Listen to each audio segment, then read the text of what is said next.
Araw-araw na pagbasa ng Biblia, araw 70. Lumang Tipan, Leviticus 23, Leviticus 24. Kinausap ni Yahweh si Moises, kausapin mo ang bayan ng Israel, at sabihin sa kanila, ang itinalagang mga pista para kay Yahweh, kung saan dapat ninyong ipahayag bilang banal na mga pagpupulong, ay karaniwang mga pista sa akin. Maaari kayong magtrabaho sa loob ng 6 na araw, ngunit sa ika-7 araw ay isang ganap na araw ng pamamahinga, isang banal na pagpupulong. Dapat hindi kayo magtatrabaho sapagkat ito ay isang araw ng pamamahinga para kay Yahweh sa lahat ng mga lugar kung saan kayo nakatira. Ito ay ang mga itinalagang pista ni Yahweh, ang banal na mga pagpupulong na dapat ninyong ipahayag ayon sa kanilang itinalagang mga panahon, sa unang buwan, sa ika-14 na araw ng buwan sa takip silim, ay Paskwa ni Yahweh. Sa ika-15 araw sa parehong buwan ay ang pista ng tinapay na walang lebadura para kay Yahweh. Dapat ninyong kainin ang tinapay na walang lebadura sa loob ng 7 araw. Sa unang araw mayroon kayong isang pagpupulong na inihandog kay Yahweh, dapat hindi kayo gagawa ng karaniwang trabaho. Dapat kayong mag-alay ng isang handog na gawa sa pamamagitan ng apoy para kay Yahweh sa loob ng 7 araw. Ang ika-7 araw ay isang pagpupulong na inihandog para kay Yahweh na kung saan dapat hindi kayo gagawa ng karaniwang trabaho. Kinausap ni Yahweh si Moises, sinasabi, kausapin mo ang mga bayan ng Israelita at sabihin sa kanila, kapag dumating kayo sa loob ng lupain na ibibigay ko sa inyo, at kapag ginapas ninyo ang ani nito, sa gayon dapat dalhin ninyo sa pari ang isang tali ng mga unang prutas nito. Itataas niya ang tali sa harap ni Yahweh at idulog ito kay Yahweh, upang tanggapin ito para sa ngalan mo. Ito ay sa araw pagkatapos ng araw ng pamamahinga na itataas ito ng pari at idudulog ito sa akin. Kapag sa araw na itinaas ninyo ang tali at idinulog ito sa akin, dapat ninyong ihandog ang 1 taong gulang na lalaking tupa at walang dungis bilang isang handog na susunugin para kay Yahweh. Dapat ang handog na pagkaing butil 2 ikapo ng 1 epa ng pinong harina na hinaluan ng langis, isang handog na ginawa sa pamamagitan ng apoy para kay Yahweh, para magpalabas ito ng isang mabangong amoy, at kasama dito ang isang inuming handog na alak, sa ika-4 na bahagi ng isang hin. Dapat hindi kayo kakain ng tinapay, ni inihaw o sariwang butil, hanggang sa parehong araw ng inyong pagdadala itong handog sa inyong Diyos. Magiging isang permanenteng batas ito hanggang sa katapusan ng inyong mga angkan, sa bawat lugar ng inyong titirhan. Magbibilang kayo kinabukasan mula sa araw ng pamamahinga, mula sa araw ng dinala ninyo ang tali na paghahandog para itaas at idinulog, 7 buong linggo, 7 araw ng pamamahinga. Hanggang ang araw pagkatapos ang ika-7 araw ng pamamahinga. Iyon ay, dapat kayong bumilang ng 50 araw. Pagkatapos dapat ninyong ialay ang isang handog ng bagong butil kay Yahweh. Dapat ninyong ilabas sa inyong mga bahay ang 2 tinapay na ginawa mula sa 2 ikapo ng 1 epa. Dapat ginawa ang mga ito mula sa pinong harina at inihurno kasama ang lebadura, isang paghahandog ang mga ito mula sa unang mga prutas na itataas at idinulog kay Yahweh. Dapat ninyong idulog kasama ang tinapay, 7 tupa 1 taong gulang at walang dungis, 1 batang toro, at 2 lalaking tupa. Dapat itong maging isang handog na susunugin para kay Yahweh, kasama ang kanilang handog ng pagkaing butil at kanilang mga inuming handog, isang paghahandog na ginawa sa pamamagitan ng apoy at maglalabas ng isang mabangong amoy para kay Yahweh. Maghahandog kayo ng 1 lalaking kambing para sa isang handog para sa kasalanan, at 2 tupang lalaki na 1 taong gulang para isang alay, bilang mga handog ng pagtitipon-tipon. Dapat itataas ng pari ang mga ito sa harapan ni Yahweh, kasama ang tinapay sa unang mga prutas, at idulog ang mga ito sa kanya bilang isang paghahandog kasama ang 2 tupa. Mga banal na handog ito kay Yahweh para sa pari. Dapat gumawa kayo ng isang pahayag sa parehong araw na iyon. Magkakaroon ng isang banal na pagpupulong, at dapat hindi kayo gagawa ng karaniwang trabaho. Magiging isang permanenteng batas ito hanggang sa katapusan ng inyong mga salinlahi sa lahat ng mga lugar kung saan kayo nakatira. Kapag gagapasin ninyo ang ani ng inyong lupain, dapat hindi ninyo gagapasin ng lubos ang mga sulok ng inyong mga bukirin, at dapat hindi ninyo iipunin ang mga naipon ninyong ani. Dapat ninyong iwanan ang mga ito para sa mga mahihirap at para sa mga dayuhan. Ako ay Yahweh na inyong Diyos. Kinausap ni Yahweh si Moises, sinasabi, kausapin ang bayan ng Israel at sabihin, sa ikapitong buwan, ang unang araw ng buwan na iyon magiging isang mataimtim na pahinga para sa inyo, isang alaala sa pamamagitan ng pag-ihip ng mga trumpeta, at isang banal na pagpupulong. Dapat hindi kayo gagawa ng karaniwang trabaho, at dapat ninyong ialay ang isang handog na ginawa sa pamamagitan ng apoy kay Yahweh. Pagkatapos kinausap ni Yahweh si Moises, sinasabi, ngayon ang ikasampung araw ng ikapitong buwan magiging araw ng pambayad ng kasalanan. Dapat magiging isang pagpupulong na inilaan kay Yahweh, dapat magpakumbaba kayo at gumawa ng isang handog na inialay sa pamamagitan ng apoy para kay Yahweh. Dapat hindi kayo magtatrabaho sa araw na iyon sapagkat ito ay ang araw ng pambayad ng kasalanan, upang gawin ang pambayad ng kasalanan para sa inyong mga sarili sa harapan ni Yahweh na inyong Diyos. Ang sinumang hindi magpapakumbaba ng kanyang sarili sa araw na iyon dapat ihiwalay mula sa kanyang mga tao. Ang sinumang gagawa ng trabaho sa araw na iyon, ako, Yahweh, lilipulin ko siya mula sa kanyang mga tao. Dapat hindi kayo gagawa ng kahit anong trabaho sa araw na iyon. Magiging isang permanenteng batas ito hanggang sa katapusan ng inyong mga salinlahi sa lahat ng mga lugar kung saan kayo nakatira. Dapat ang araw na ito ay maging isang mataimtim na araw ng pamamahinga para sa inyo, at magpakumbaba kayo sa ikasyam na buwan. Mula sa gabi hanggang sa susunod na gabi dapat ninyong panatilihin ang araw ng inyong pamamahinga. Kinausap ni Yahweh si Moises, sinasabi, kausapin ang mga bayan ng Israel, sinasabi, sa ika-15 araw ng ikapitong buwan magiging pista ng mga kanlungan para kay Yahweh. Magtatagal ito ng 7 araw. Dapat magkaroon ng isang banal na pagpupulong sa unang araw. Dapat hindi kayo gagawa ng karaniwang trabaho.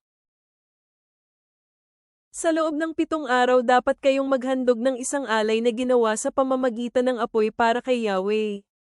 Sa ika-8 araw dapat magkaroon ng isang banal na pagpupulong, at dapat kayong gumawa ng isang alay na ihahandog sa pamamagitan ng apoy para kay Yahweh. Ito ay isang mataimtim na pagpupulong, at hindi kayo gagawa kahit anong karaniwang trabaho. Ito ay ang itinalagang mga pista para kay Yahweh, na dapat ninyong ipahayag bilang banal na mga pagpupulong para maghandog ng alay na ginawa sa pamamagitan ng apoy para kay Yahweh. Isang handog na susunugin at isang handog na pagkaing butil, mga alay at mga inuming handog, isa sa bawat araw nito. Mga pistang ito ay magiging dagdag sa mga araw ng pamamahinga para kay Yahweh at inyong mga regalo, lahat ninyong mga panata at lahat ninyong kusang loob na mga handog na inyong ibibigay kay Yahweh. Tungkol sa pista ng mga kanlungan, sa ika-15 araw ng ikapitong buwan, kapag inipon ninyo ang mga prutas ng mga lupain, dapat ninyong panatilihin ang pista ni Yahweh sa loob ng 7 araw. Ang unang araw magiging isang mataimtim na pahinga, at ang ika-8 araw magiging isa ring mataimtim na pahinga. Sa unang araw dapat magdala kayo ng pinakamainam na prutas mula sa mga puno, mga sanga ng mga puno ng palma, at madahong mga sanga na mayabong sa mga puno, at mga puno mula sa batis, at magsasaya kayo sa harapan ni Yahweh na inyong Diyos sa 7 araw. Sa 7 araw ng bawat taon, dapat ninyong ipagdiwang itong pista para kay Yahweh. Magiging permanenteng batas ito hanggang sa katapusan ng inyong mga salinlahi sa lahat ng mga lugar kung saan kayo nakatira. Dapat ninyong ipagdiwang itong pista sa ika-7 buwan. Dapat kayong manirahan sa maliliit na mga kanlungan sa loob ng 7 araw. Lahat ng likas na ipinanganak na mga Israelita dapat tumira sa maliliit na mga kanlungan sa loob ng 7 araw, para ang inyong mga kaapu-apuhan, angkan sa mga angkan, maaaring malaman kung papaano ko ginawa ang mga bayan ng Israel na manirahan sa ganoong mga kanlungan nang inilabas ko sila sa lupain ng Ehipto. Ako si Yahweh ang inyong Diyos, sa ganitong paraan, ipinahayag ni Moises sa mga bayan ng Israel ang itinalagang kapistahan para kay Yahweh. Kinausap ni Yahweh si Moises, sinasabi, utusan ang mga bayan ng Israel para magdala sa iyo ng dalisay na langis na hinalo mula sa mga olibo para sa langis ng inyong mga lampara, para laging nasusunog ang mga ito at magbigay ng liwanag. Sa labas ng kortina bago ang mga tipan ng kautusan sa tolda ng pagpupulong, si Aaron ay dapat tuloy-tuloy, mula gabi hanggang umaga, panatilihing nakailaw ang lampara sa harap ni Yahweh. Ito ay laging magiging isang batas sa buong angkan ng iyong mga tao. Ang punong pari ang dapat na magpanatiling nakailaw ang mga lampara sa harap ni Yahweh, ang mga lampara sa ilawan ng gintong dalisay. Dapat kang kumuha ng pinong harina at magluluto ng 12 tinapay dito. Dapat na maging 20 efa sa bawat tinapay. Pagkatapos dapat mong ayusin ang mga ito sa 2 linya, 6 sa bawat linya, sa mesa ng gintong dalisay sa harap ni Yahweh. Dapat maglagay ng isang purong insenso sa tabi ng bawat linya ng mga tinapay bilang isang simbolo ng mga tinapay. Susunugin ang insensong ito para kay Yahweh. Bawat araw ng pamamahinga ang punong pari ang dapat na palaging maglagay ng tinapay sa harap ni Yahweh, sa ngalan ng mga tao ng Israel. Bilang isang tanda ng walang hanggang tipan. Ang pag-aalay na ito ay para kay Aaron at ng kanyang mga anak na lalaki. Dapat nilang kainin ito sa isang lugar na banal, dahil ganap na inilaan ito sa kanya, yamang kinuha ito mula sa mga alay para kay Yahweh na gawa sa apoy. Ngayon nangyari na ang anak na lalaki ng isang babaeng Israelita, na ang ama ay isang taga-Ehipto, sumama sa mga bayan ng Israel. Itong anak na lalaki ng isang babaeng Israelita ay nakipag-away sa isang lalaking Israelita sa kampo. Ang anak na lalaki ng babaeng Israelita ay nilapastangan ang pangalan ni Yahweh at nilate ang Diyos, kaya dinala siya ng mga tao kay Moises. Ang pangalan ng kanyang ina ay Shelomith, ang anak na babae ni Dibri, mula sa lipi ni Dan. Ikinulong siya hanggang ang hatol ni Yahweh ay ipahayag sa kanilang pasya. Pagkatapos kinausap ni Yahweh si Moises, sinabi, dalhin sa labas ng kampo ang taong nilate ang Diyos. Lahat ng nakarinig sa kanya ay dapat ay patong ang kanilang kamay sa kanyang ulo, at pagkatapos dapat siyang batuhin ng buong kapulungan. Dapat mong ipaliwanag sa mga tao ng Israel at sabihin, sinumang lumait sa kanyang Diyos ay dapat dalhin ang kanyang pagkakasala. Siya na nilapastanganan ng pangalan ni Yahweh ay tiyak na malalagay sa kamatayan. Lahat ng kapulungan ay tiyak na dapat siyang batuhin, kahit pa nga siya ay isang dayuhan o isang dayuhang Israelita. Kung sino man ang lumapastangan sa pangalan ni Yahweh, dapat siyang malagay sa kamatayan. At ang sinumang pumatay ng isang tao ay tiyak na dapat ilagay sa kamatayan. Siya na pumatay ng hayop ng iba ay dapat bayaran ito, buhay sa buhay. Kapag sinugitan ng isang tao ang kanyang kapitbahay, dapat din gawin sa kanya ang ginawa niya sa kanyang kapitbahay, bali sa bali, mata sa mata, ngipin sa ngipin. Bilang siya ay nakagawa ng pinsala sa isang tao, iyon din ang dapat gawin sa kanya. Sino man ang pumatay ng isang hayop ay dapat itong bayaran, at sino man ang pumatay ng isang tao ay dapat malagay sa kamatayan. Dapat kang magkaroon ng magkatulad na batas para sa kapwa dayuhan at dayuhang Israelita, dahil ako si Yahweh na inyong Diyos. Kaya kinausap ni Moises ang mga tao ng Israel, at dinala ng mga tao ang lalaki sa labas ng kampo, na siyang lumait kay Yahweh. Binato nila siya ng mga bato. Sinunod ng mga tao ng Israel ang utos ni Yahweh kay Moises. Bagong tipan. Mark 15:33-47. Sa ika-6 na oras, nagdilim ang buong lupain hanggang sa ika-9 na oras. Sa ika-9 na oras, sumigaw si Jesus ng may malakas na boses, Eli, Eli, lama sabachthani, na ang ibig sabihin, Diyos ko, bakit mo ako pinabayaan? Narinig iyon ng ilan sa mga nakatayo na malapit sa kanya at sinabing, tignan ninyo, tinatawag niya si Elias. May isang tumakbo, naglagay ng maasim na alak sa espongha, inilagay ito sa isang tambong tungkod at ibinigay ito sa kanya upang inumin. Sinabi ng lalaki, tingnan natin kung darating si Elias upang ibaba siya. Pagkatapos ay sumigaw si Jesus nang may malakas na boses at namatay. Napunit sa dalawa ang kurtina ng templo mula itaas hanggang ibaba. At nang makita ng centurion na nakatayo at nakaharap kay Jesus na namatay siya sa ganitong paraan, sinabi niya, tunay ngang siya ang anak ng Diyos. Mayroon ding mga babaeng nakatingin sa malayo.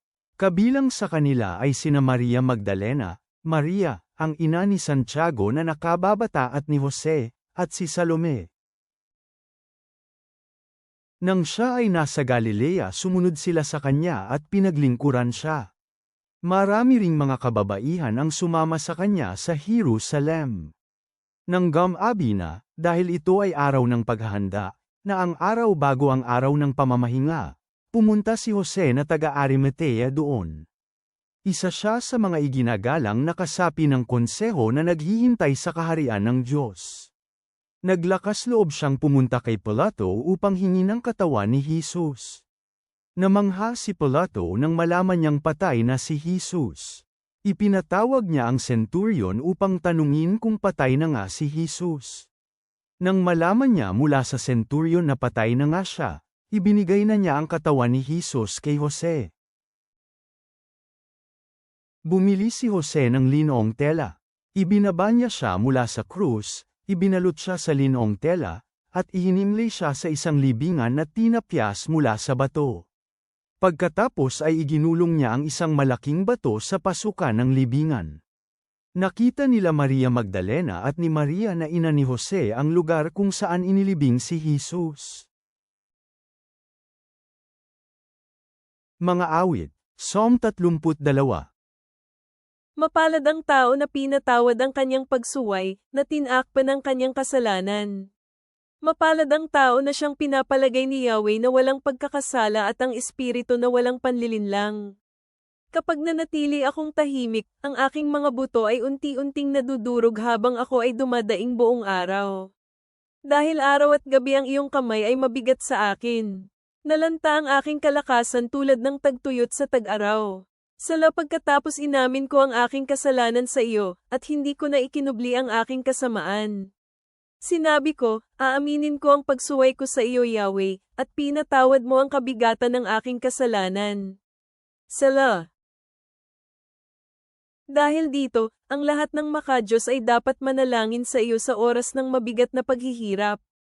Pagkatapos kapag ang daluyong ng tubig ay umapaw, hindi nila maabot ang mga tao. Ikaw ang aking kublihan, babantayan mo ako sa kaguluhan. Papalibutan mo ako ng mga awit ng pagtatagumpay. Sala pangangaralan kita at ituturo sa iyo ang daan na dapat mong lakaran. Pangangaralan kita habang nagmamasid ako sa iyo. Huwag kang tumulad sa isang kabayo o katulad ng isang asno, na walang pagkakaintindi, dahil lamang sa renda sa bibig kaya napapasunod sila kung saan mo sila gustong papuntahin. Ang mga masasama ay maraming kapighatian, pero ang katapatan sa tipan ni Yahweh ang papalibot sa nagtitiwala sa Kanya. Magalak kay Yahweh, at magalak kayo, kayong mga matutuwid, sumigaw sa galek, ang lahat ng pusong matuwid. Ama sa langit, kami ay lumalapit sa iyo na may mga pusong puno ng pasasalamat, na nagbabalik tanaw sa mga banal na pagdiriwang sa Levitiko na nagpapaalala sa amin ng kahalagahan ng kabanalan at pagkakaisa. Habang binabasa namin ang tungkol sa sakripisyo ng iyong anak sa Marcos, tulungan mo kaming maunawaan ang lalim ng kanyang pag-ibig at ang biyayang bumabalot sa aming mga kasalanan. Naway makatagpo kami ng kagalakan sa pagtatapat, gaya ng ipinahayag sa Awit Kapitulo 32, at yakapin ang kalayaang dulot ng pagpapatawad. Gabayan mo kami upang mamuhay sa paraang nagbibigay dangal sa iyo, na ibinabahagi ang iyong awa at pag-ibig sa mga nasa paligid namin. Naway yakapin kami ng iyong awa saan man kami magpunta. Amen.